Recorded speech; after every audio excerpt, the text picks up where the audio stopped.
Today, we delve into aseptic process simulation, or media fill, a critical validation step in sterile pharmaceutical manufacturing.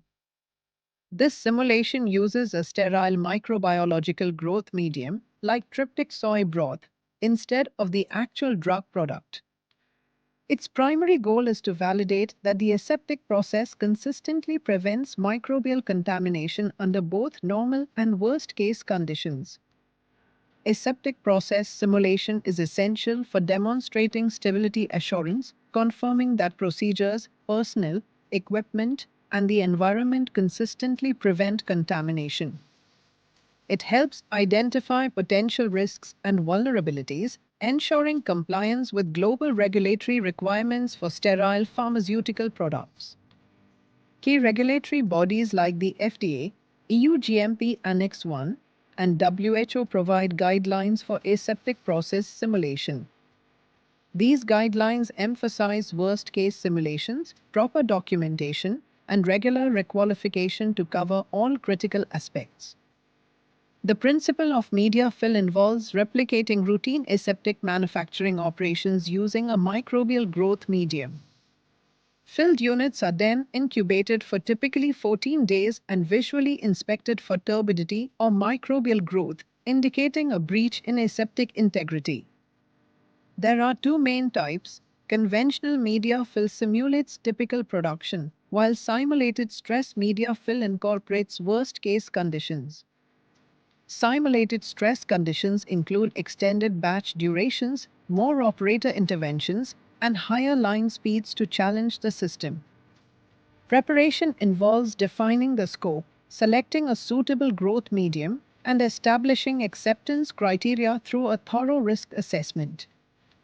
The process envelope, including maximum and minimum line speeds and longest run times, must also be clearly defined.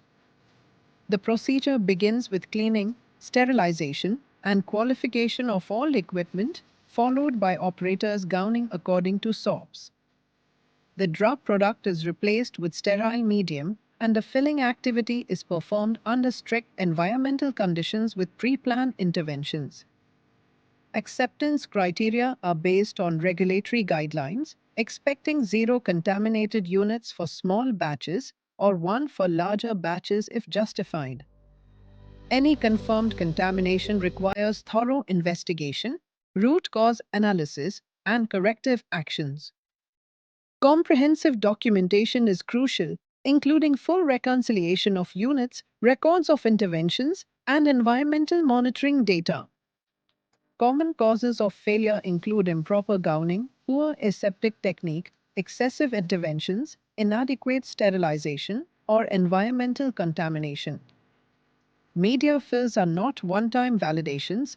They require regular requalification, typically every 6 months or after major changes.